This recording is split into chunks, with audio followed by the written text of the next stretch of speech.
출애굽기 강의 91번째 시간입니다. 이번 시간에는 향기 나고 보배로운 산 제물로 날마다 드려지는 삶이라고 하는 제목으로 출애굽기 30장 1절부터 21절까지 나눠보도록 하겠습니다.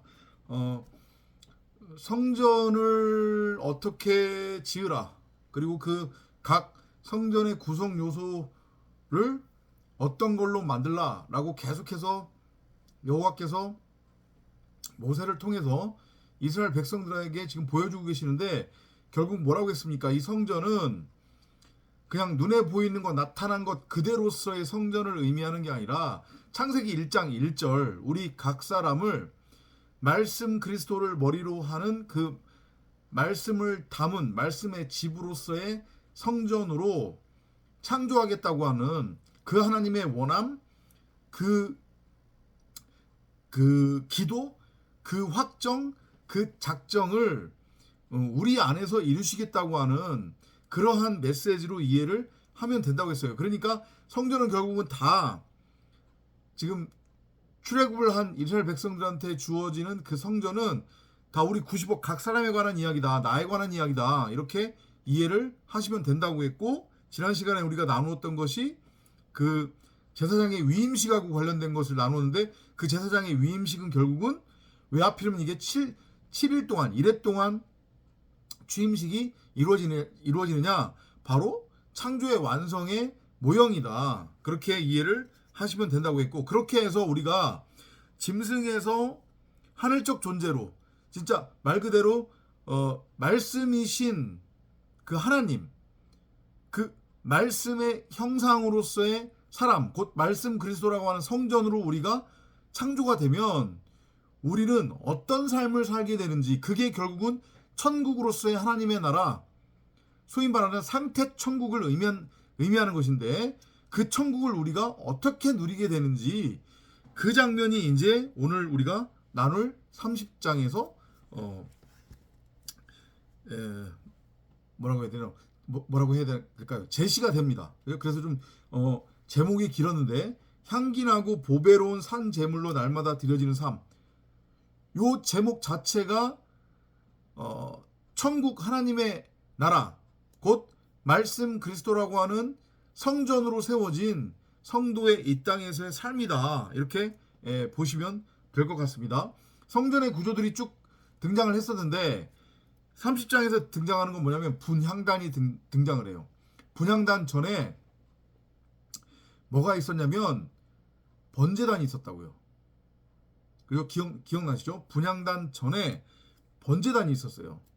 그러면 번제단과 분향단의 차이는 뭐냐면, 번제단은 말 그대로 짐승으로서의 나라고 하는 이 육신의 생각, 나라고 하는 예수가 하나님 앞에 드려지는 거예요. 제단을 쌓는다, 번제를 드린다, 제사를 드린다고 하는 것의 의미, 바로 그거라고 있습니다. 그죠? 결국은 십자가를 통과를 하는 거예요. 나라고 하는 육신의 생각이 십자가에 매달려 예수와 함께 예수로서 죽임당하는 것, 그게 바로 번제단의 모형이란 말이에요. 그 번제단에서 내가 다나토스로 죽는 거예요. 짐승으로는 죽는 거란 말이에요. 땅적인 존재로는 죽는 거예요. 율법에 대해서 죽는 거예요. 율법나무로서의, 선악나무로서의 예수를 껴안고 그 예수와 함께 예수로서 죽는 거란 말이에요. 다나토스로. 그러면 그렇게 다나토스로 죽었으면 새로운 피조물로 창조가 되는 거잖아요. 그죠? 새로운 피조물로 창조가 된다고요? 그러면 구약 내내 이스라엘 백성들이 율법을 곡해를 해서 허구한 날 피의 제사를 드렸잖아요. 그죠? 그거를 두고 여호와께서 그 선지자들을 통해서 뭐라고 말씀하시냐면, 야, 나 역겨우니까, 그 피냄새 역겨우니까 제발 그만 좀 피의 제사 드려라. 그만 좀 나 좀 죽여라. 응? 그 짐승, 그 피, 나 역겨우니까 그만 나한테 가져와. 그 말씀을 하셨잖아요. 그죠? 율법의 그 진의를 모른 채 그걸 행위로 행해버리면 그냥 내가 바로 죄인이었구나. 그 죄의 의미가 뭔지도 모르면서 율법의 행위를 통해 자기가 죄인이라고 하는 것을 드러났으면, 그걸 알았으면 내가 바로 벌거벗은 상태였구나, 나의 부끄러움이 이거였구나 라고 하는 것을 알고 깨달으면 진리로 넘어가야 되는데, 이건 계속해서 그러한 자신의 모습 용서해달라고 뒤돌아서면 율법의 죄를 저지르고 다시 와서 하나님 앞에 조아리면서 살려달라고 하고 그 짓을 반복했단 말이에요. 그죠? 그러니까 그 피해 제사 드리지 말라고 했단 말이죠. 지금 한국교회나 세상 기독교가 그러고 있잖아요. 주일마다 와가지고 하나님을 예배하네, 회개하네 하면서 하나님 앞에 울고 짜고 질질 짜고 용서해달라고 하고 그러고 있잖아요. 그건 신앙도 아니고 믿음도 아니고 그냥 아무것도 아니란 말이에요. 그냥 지들 만족하는 종교 행위에 불과해요. 아무튼 그런데 분향단이 아니라 번제단을 통과를 해서 십자가를 통과를 하면, 전제가 이겁니다. 잘 들으세요. 십자가를 통과를 하면 이제 더 이상은 내가 번제단의 짐승으로 드려질 필요가 없는 거예요. 제사는 한 번으로 족한 거니까. 내가 바로 온전한 11조이기 때문에 온전한 11조로 드려진 11조 제사는 한 번이면 족하다고요. 이해돼요? 그거를 모형적으로 보여주고 있는 게 예수의 십자가 사건이고, 예수를 히브리서 기자가 대제사장으로 표현하면서 그 해마다 드려야 되는 피의 제사를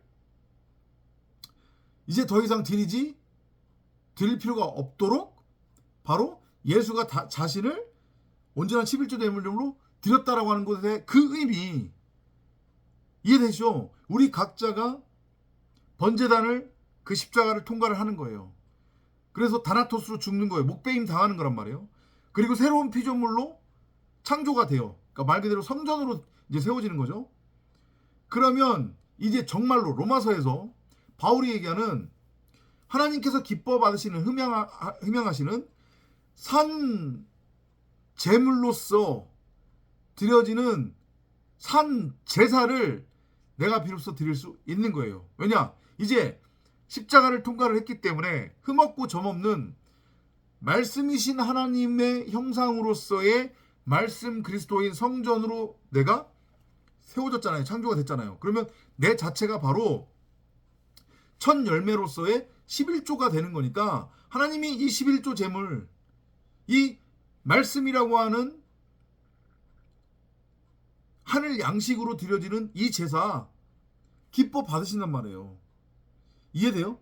우리가 산상수훈을 통해서, 그리고 다른 지금 강해를 통해서도 반복해서 우리가 나누고 있지만, 내가 옛뱀으로 죽고, 그죠? 율법으로 죽고, 짐승으로서는 죽고, 창세기 1장 1절대로 말씀을 담은 말씀의 집으로서의 성전으로 창조가 되면 새로운 피조물이 된 것이고, 그 자체가 말씀 그리스도라고 하는 첫 열매로서의 11조이기 때문에, 그리고 그 자체가 말씀 그리스도라고 하는 하늘나라, 하나님 나라, 천국이기 때문에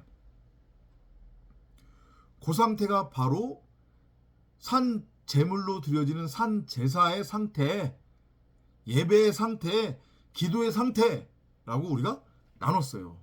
이해되죠? 그런 차원에서 지금 그걸 설명하기 위해서 분향단이 지금 등장을 하는 거예요. 뭐 분향단 그 뭐라고 해야 되죠? 크기가 이제 제시가 되고 있고요. 그리고 분향단에도 보면은 네 곳에 뿔이 있대요. 이 뿔은 하나님의 능력을 의미한다고 했습니다. 말씀으로 이해를 하셔도 되는 거고, 정사각형이니까 네 군데니까, 그죠? 뭐를 의미하겠어요? 성전이에요. 그죠? 성전. 그러니까 바로 성전으로서의 우리 각 사람이 하나님이 기뻐 받으시는 산 제물, 산 제사, 산 예배가 됨을 지금 말씀하시는 거예요. 그런 의미로 이해를 하시면 돼요. 그 30장 7절에 잠깐 가서 보시면요. From now on, when Aaron tends the lamp each morning and evening, he must burn sweet smelling incense to me on the altar. 아론이 아침마다 그 위에 향기로운 향을 사르되 등불을 손질할 때에 살을 찌며 또 저녁 때 등불을 켤 때에 살을 찌니 이 향은 너희가 대대로 여호와 앞에 끊지 못할 찌며. 그러니까 그거 뭐냐면 우리 자체가 향기로운 향으로 하나님께 올려진다는 얘기거든요. 그럼 그게 의미가 뭐겠어요? 땅적인 존재에서 우리가 하늘적 존재, 말씀 그리스도가 됐다는 얘기예요. 똑같은 얘기예요. 방금 전에 말씀드렸지만. 그래서 그렇게 되면 우리 자체가 하나님께서 기뻐 받으시는 향기로운 향, 또 하나님께서 기뻐 받으시는 산 제물, 그리고 산 제사, 예배의 상태가 됨을 말씀하시는 거예요. 그렇게 여러분들이 아시면 될 것 같아요. 9절로 가면, 9절이 중요합니다. 9절로 가면 Burn only the proper incense on the altar and never use it for grain sacrifices or animal sacrifices or drink offerings. 여기가 아주 중요합니다. 너희는 그 위에 다른 향을 사르지 말며 번제나 소제를 드리지 말며 전제의 술을 붓지 말며. 그러니까 한마디로 얘기하면 뭐냐면 이제 우리가 새로운 피조물이 됐어요.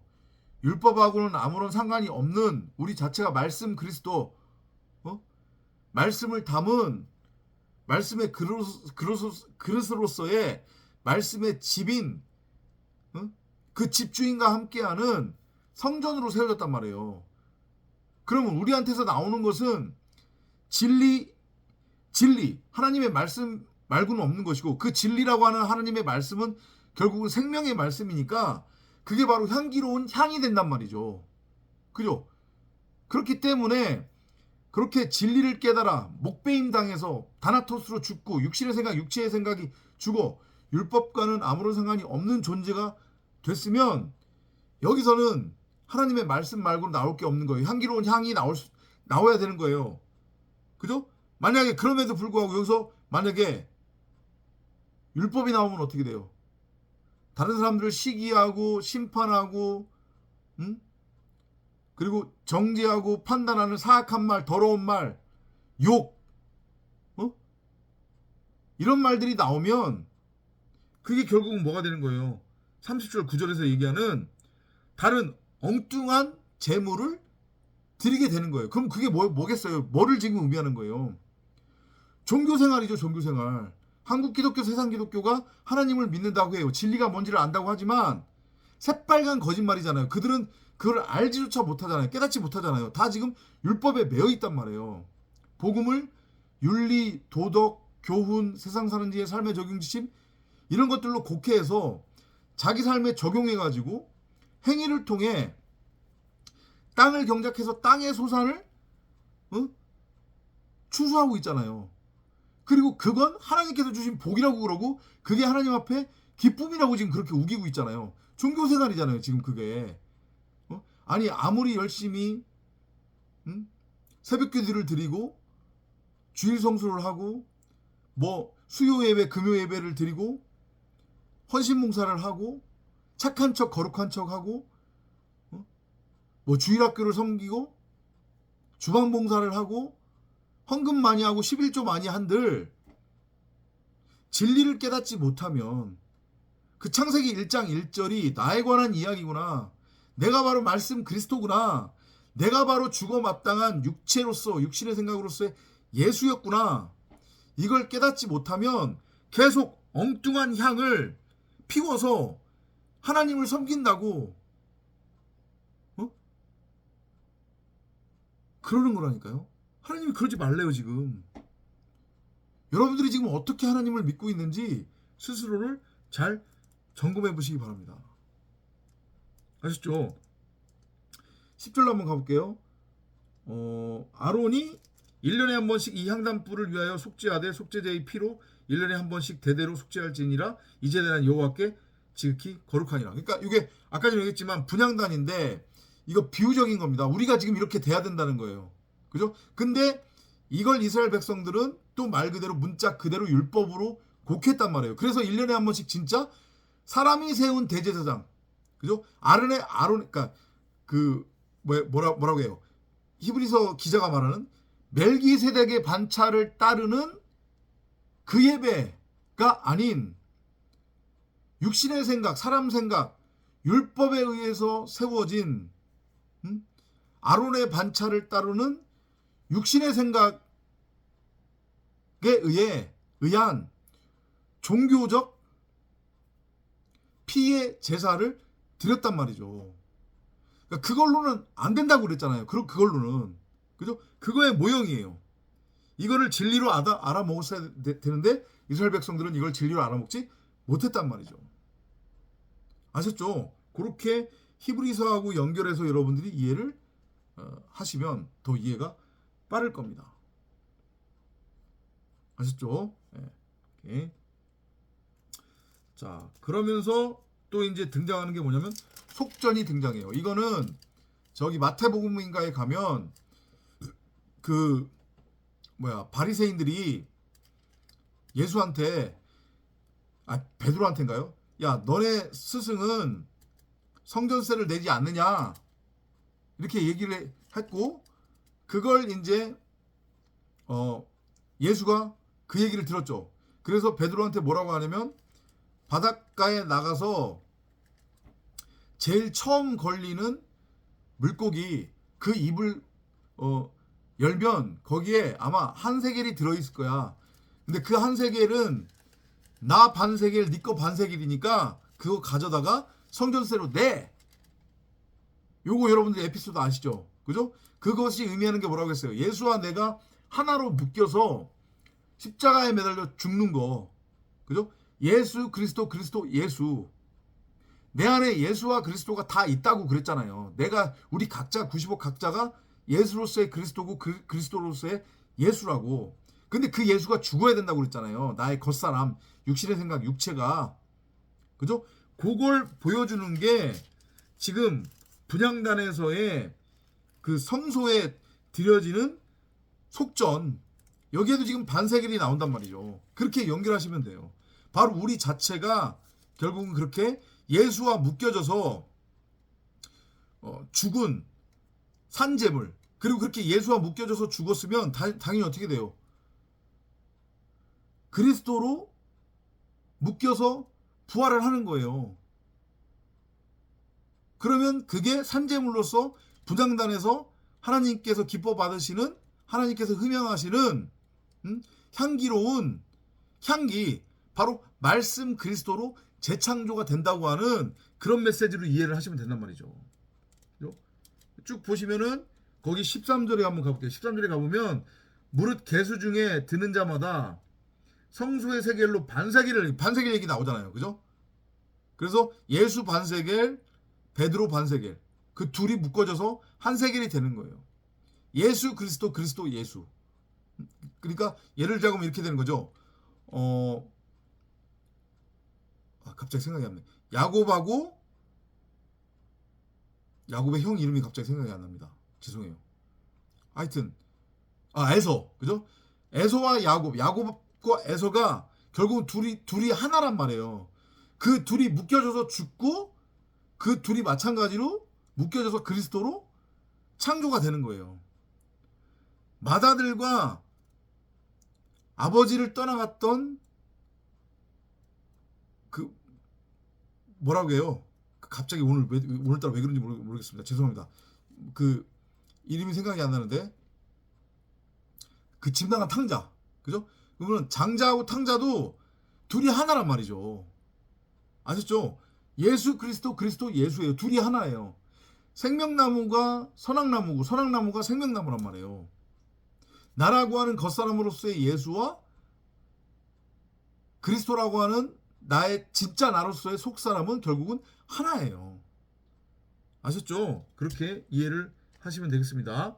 반세겔이 등장하는 이유예요. 그죠? 반세겔이 묶여서 한 세겔로 되는 거. 그러니까 거기 15절에 가보면 무슨 얘기가 나오냐면 이게 그러한 복음적 메시지를 담고 있기 때문에 each man over 19, 그러니까 성인이에요. 성인. 이것도 비유적 표현인데 우리 각자를 의미하는 겁니다. Whether rich or poor. 그러니까 세상적으로 가난하던 부자든 그거하고는 상관없는 거예요. 이 지금 세겔이라고 하는 것은 진리를 품고 있기 때문에 must pay me the same amount of money weighed according to the official standard. 너희의 생명을 대속하기 위해서 여호와께서 드릴 때 부자라고 반세겔에서 더 내지 말고 가난한 자라고 덜 내지 말지라. 그죠? 대속의 메시지를 담고 있기 때문에. 아셨죠?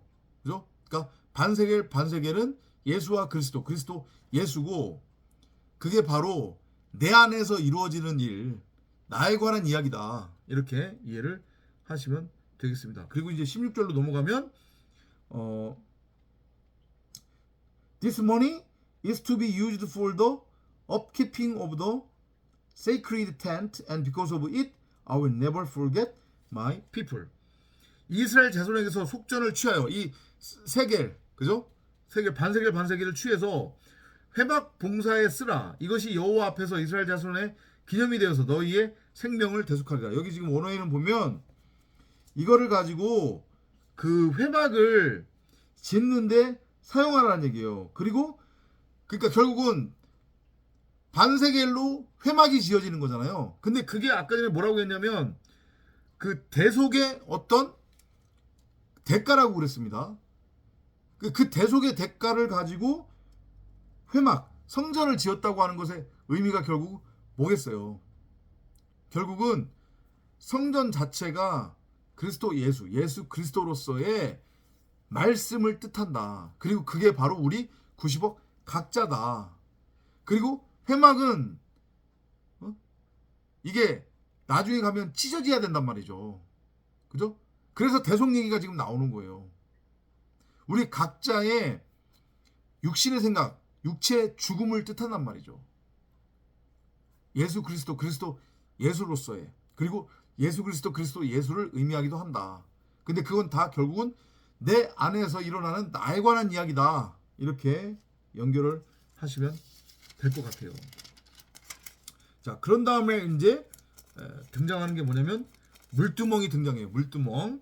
그죠? 물두멍을 노수로 만들고 그 받침대 노수로 만들어 씻게 하되 그것을 회막과 제단 사이에 두고 그 속에 물을 나오라. 그러니까 회막하고 제단 사이에 물두멍이 있는 겁니다. 여기에서 씻는 거예요. 말 그대로 깨끗함을 입는 거죠. 같은 개념인 거예요. 깨끗함을 입어야 그래야 뭐가 되는 거예요.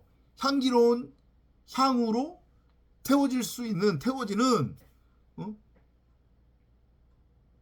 하나님 앞에 드려지는 산 제물, 분향의 제물이 될 수 있는 거잖아요. 그죠? 그 메시지.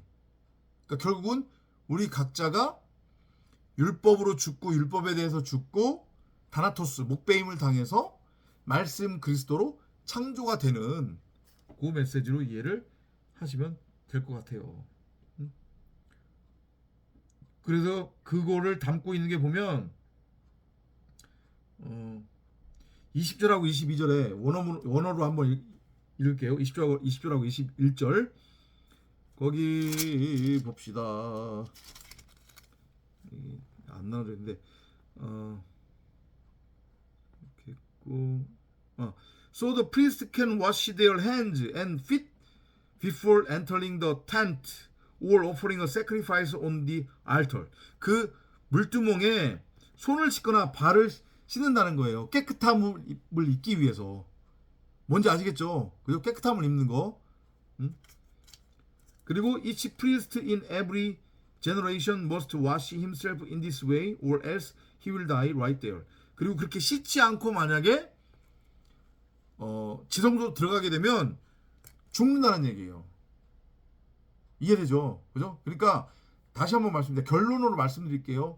다나토스 목베임 없는 구원 영생이란 있을 수 없어요. 그러니까 계속해서 반복해서 말씀드리지만 여러분 스스로를 잘 점검하세요. 아까 전에 30절 9절에 엉뚱한 내가 향을 지금 태우고 있는 건 아닌지, 하나님께 올려드리고 있는 건 아닌지, 여전히 엉뚱한 말을 내가 붙들고 있으면서 하나님을 믿네, 하나님을 안 해, 복음을 깨달았네, 그러고 있는 건 아닌지 내가 과연 십자가를 통과했는지, 통과하지 않았으면서 통과했다고 스스로 우기고 있는 건 아닌지 여러분들 스스로를 점검하는 그런 시간을 한번 가지시길 바랍니다. 다음 시간에 또 찾아뵙도록 하겠습니다. 안녕히 계십시오.